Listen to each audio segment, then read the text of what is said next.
Welcome to Christ and Culture. This is Pastor Jeff Short. Glad to have you along for another commentary on a news event from a biblical Christian perspective.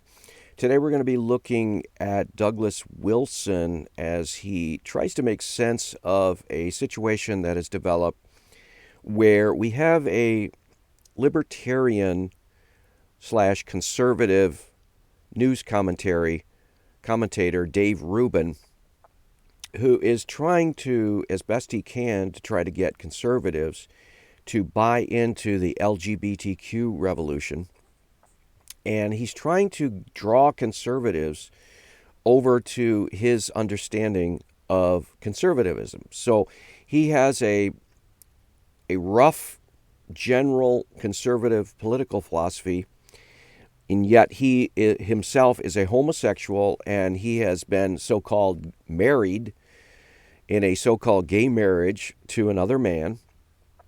And conservatives have tolerated him, put up with him, worked with him, been friendly to him because on so many other issues he's very right on and consistent. But on this issue he is totally inconsistent, and he is now trying to announce to the world that he and his so-called husband are going to have 2 babies. And so he's trying to draw conservatives into congratulating him on these 2 babies being brought into this partnership. He and his boyfriend are in a partnership.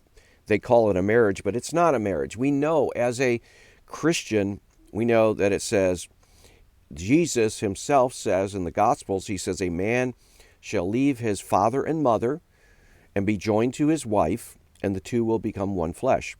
And that is marriage. We know that that is the definition of marriage that God has ordained. There is no other definition of marriage.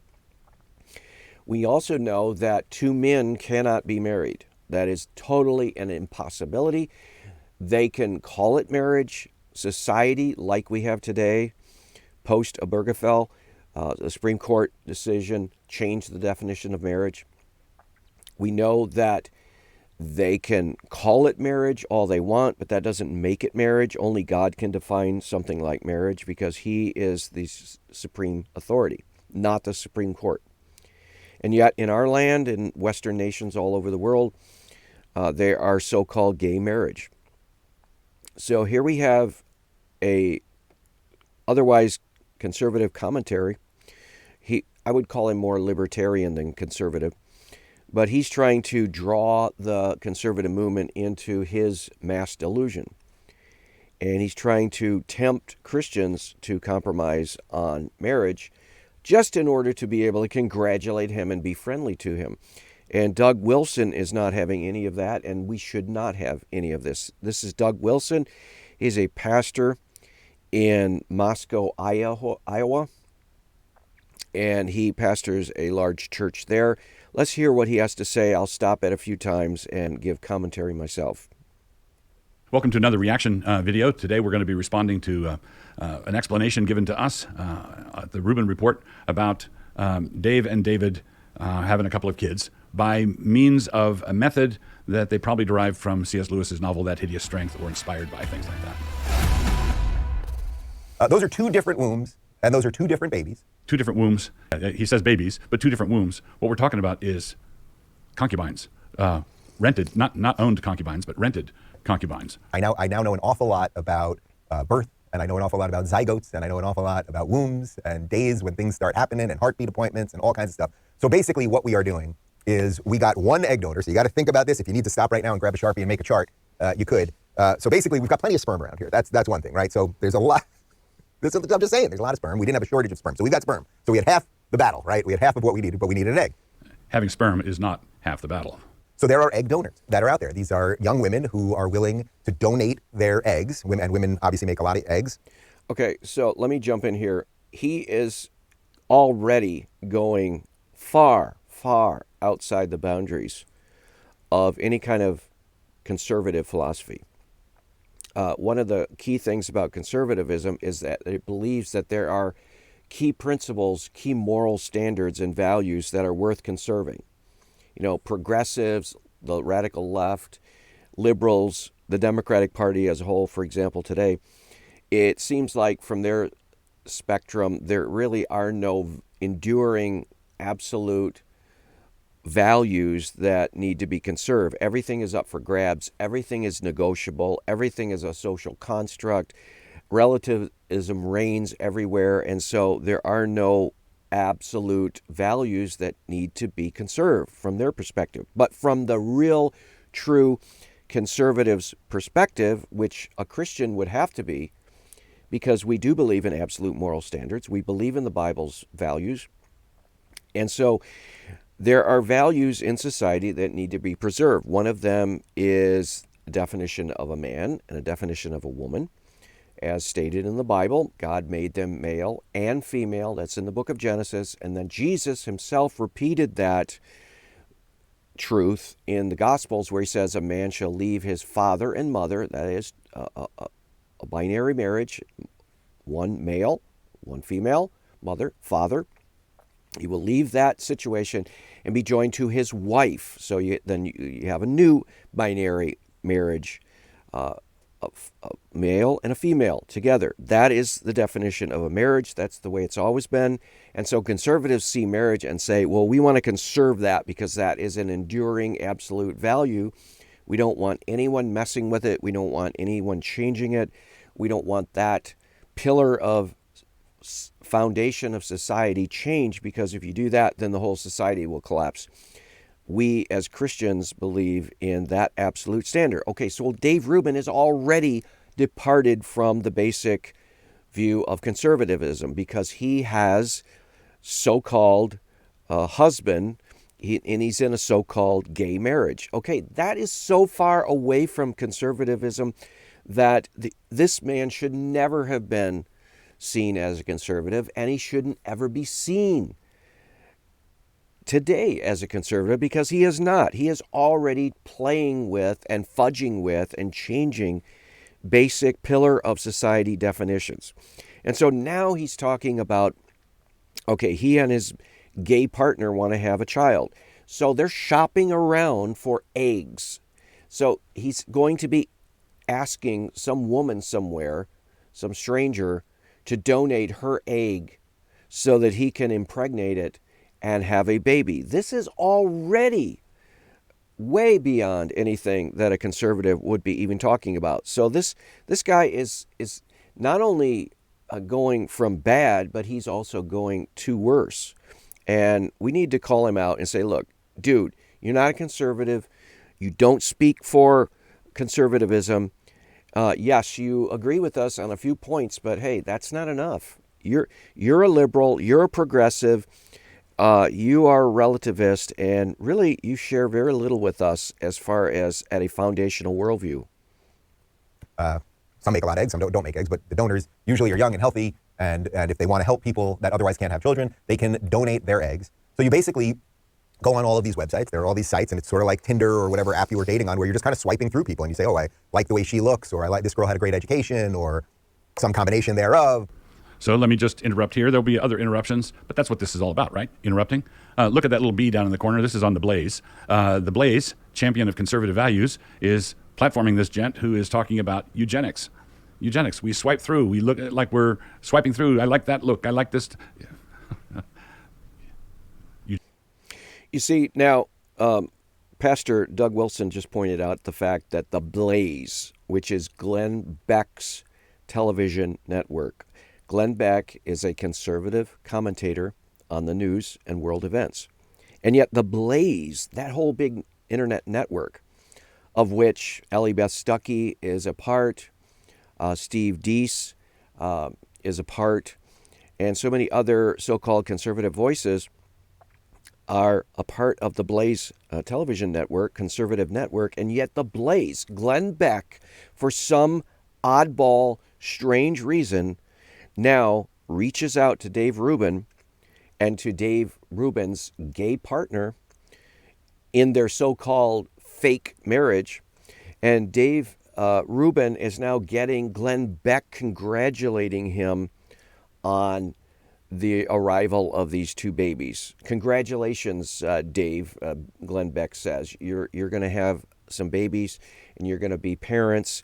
And so Glenn Beck, for some odd, strange, dumb, stupid reason, is offering Dave Rubin congratulations on all of this mess. This makes no sense. This is the temptation that conservatives have, of being too nice, of being too congenial, of saying, you know, I'm willing to offer an olive branch to people who I disagree with. And in the process, they're giving away the farm. They're giving away the store. They're letting the pagans, the barbarians come in and basically ransack the place just to be nice. No, we can't do that. We cannot congratulate Dave Rubin on his fake marriage and also now on his fake parenthood. He is robbing these children of a mother because he's selfish and he wants to have it his way. He will not bow the knee to God's way. And we cannot endorse this. Glenn Beck, you need to be ashamed of yourself. You are not representing conservative values. You are not representing Christian values. Now, Glenn Beck is technically, theologically, a Mormon, but he also tries to affiliate with Christianity. So people in their minds think of Glenn Beck as a Christian. Well, we see now that he's really compromised in his theology, and we have to be careful. Yeah, he does defend conservative values quite often, but there are key times when he does not defend conservative values. And we need to be aware of all voices of conservatism and Christianity who are willing to compromise. Eugenics is a bad deal. And our feeling was that we wanted one egg donor, meaning you get a whole bunch of eggs. Well, hopefully you get a whole bunch of eggs from the egg donor. And then we would take several, we'd split the eggs. So let's say you got, I think the first time around we got like 18 eggs. And then you take the sperm, we would split them. So now there's like 9 and 9. I'm giving you the rough estimates here. And you would then inseminate them. And then you hopefully from that, some of it takes, some of it doesn't take. But then in essence, you have these embryos and then you need surrogates. So let me fill in something he didn't mention. Let's say you split the eggs, 9 and 9, you inseminate them. Some of it takes, some of it doesn't take. What do you do with the fertilized eggs that take, but there's no room for them in the womb that you've rented? What do you do? Some people, they're called snowflake babies. They're frozen, and you wait for, you've got these kids in the freezer for some future date, or you wash them down in the sink. So let's say you've got 9 and 9, like he described. I'm just going to make some numbers up. Let's say 9 and 9. Let's say 4 of them take. 2 of them don't take. Okay, 4 take, 2 don't take, and then what do you do? What do you do with the ones that you don't have room for, or the ones that take? Well, the ones that take and don't have room for, you just dispose of the ones that didn't take. If it didn't work, you're not dealing with a human being. But every pro-lifer knows that the fertilized egg is a person. Do you wash them down in the sink? And when someone arranges to do this, and all the conservatives that you can think of, all the mainstream conservatives rush to congratulate Dave and David for this appalling behavior, what is it conservatives are conserving anymore? So basically what we've got cooking here. That's right. What are conservatives conserving anymore? This is now going into a whole other area, and that is how Dave Rubin is not even pro-life. So you have conservatives congratulating him on his having these 2 babies that he's going to be bringing into the world, but they're not looking at the method even. First of all, they need to look at the circumstances, and they should say no to this because he's not married to this gay partner, and it is not a real marriage, and so he's profaning marriage in the process. That is enough to discourage conservatives to even congratulating him in any way on any of this.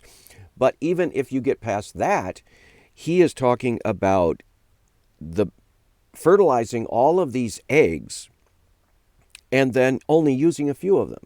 So what happens to the other eggs? Just like Pastor Wilson was saying. Well, they perish. They either are frozen, they're stuck in a frozen vault forever, or they're flushed down the toilet or whatever. But that is not acceptable Christian values. It's not even acceptable conservative values. And so what are these conservatives conserving if they're willing to compromise on pro-life issues? Pro-life Christians are against fertilizing all of these eggs and then throwing the ones out that don't take, or throwing the ones out that do take, but you don't have enough room in the womb to bring them to pregnancy. We don't treat life in this cavalier manner. We don't treat life in this willy-nilly. Oh, well, there are 5 or 6 extra eggs. They're already fertilized. What do we do with them? See, those are individual human beings. They're conceived. They already have their own unique DNA. They're already made in the image of God. They're already created. These conceived eggs are already a creation of God, and they're already persons in the sense of their own unique DNA. Now, they have a long way to go developmentally, but so does a baby that's born have a long way to go developmentally. So we have in this whole brouhaha of Dave Rubin announcing baby to the world, we have so many ethical lines that are being crossed, so many moral boundaries that are being violated. And to have any Christian or to have any conservative congratulate this clown is terrible. It's awful. It's wrong. It is like the devil himself tempting Christians to deny their truths in order to be friendly, to get along with people, to go along to get along. And we have to say, no, we're not going to go along. We're not going to go along with this announcement about the baby. We're not going to congratulating him. We're not going to smile and say, oh, we wish you the best and all this. No, we don't wish you the best. You are in a situation that stinks to high heaven. You are in a situation that are violating so many moral commands of God that the only thing that you will receive is the judgment of God upon you. And we're not going to bless you in your sinning. And you should see that. And if he thinks that Christians should be even nice to him about all of this garbage, he has another thing coming.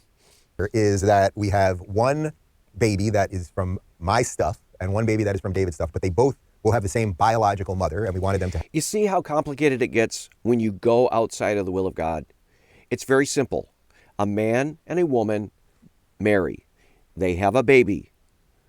It's very simple. They raise that baby under the fear and admonition of the Lord.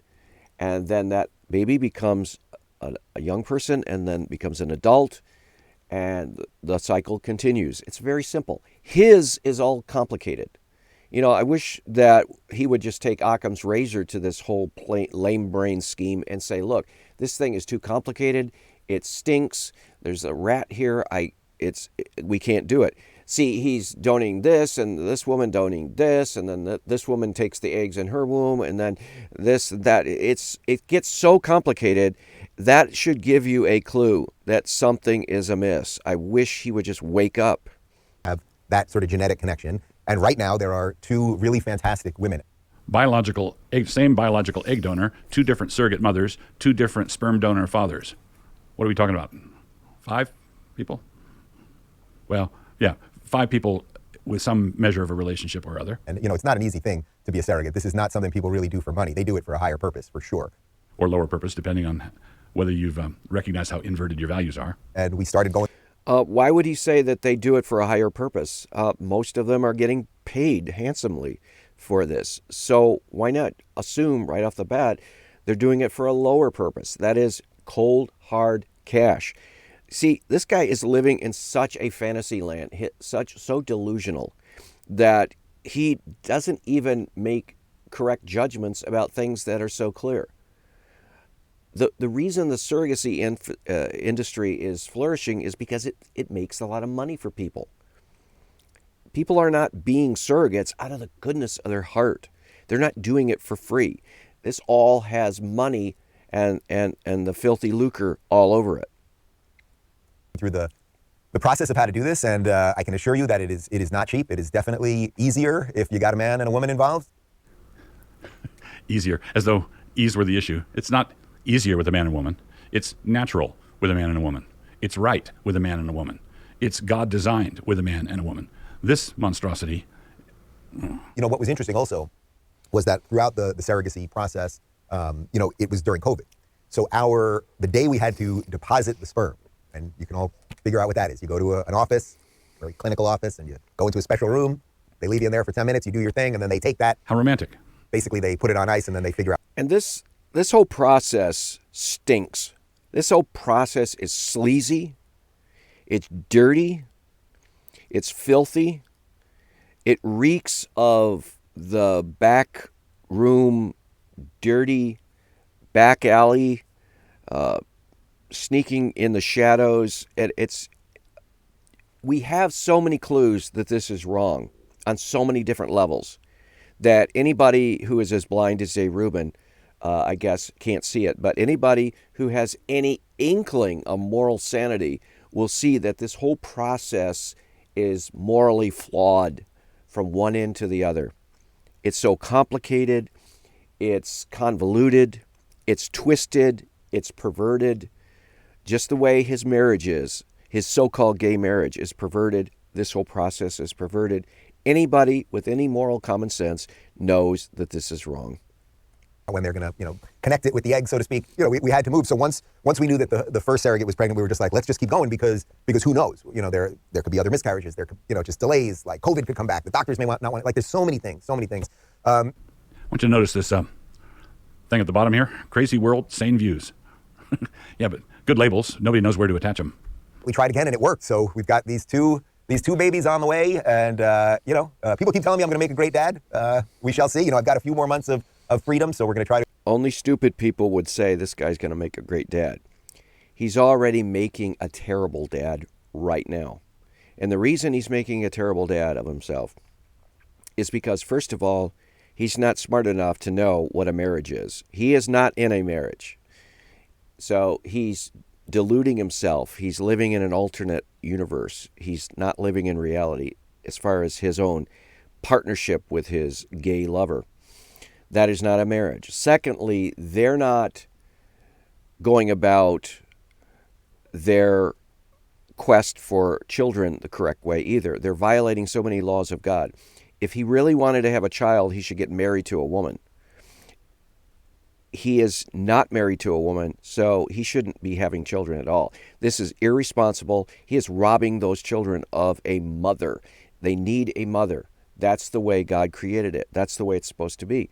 And yet, on so many levels, he is going to be an awful parent. Enjoy it as much as possible, but I'm looking forward to the next chapter. But it is kind of funny the way people respond when you tell them, because like we're telling people and everyone's like, oh my God, you're gonna make a great dad. And then it's also like, you better have fun now. This is it for you. You had a hell of a run, 45 years. You did it. You did whatever you wanted. You were having fun all day. Oh yeah, drinking your tequila, making your steaks. You think you can do whatever you want, He's still doing whatever he wants. He's still rebelling against God. He's still sinning. He's still living as if he's independent from God.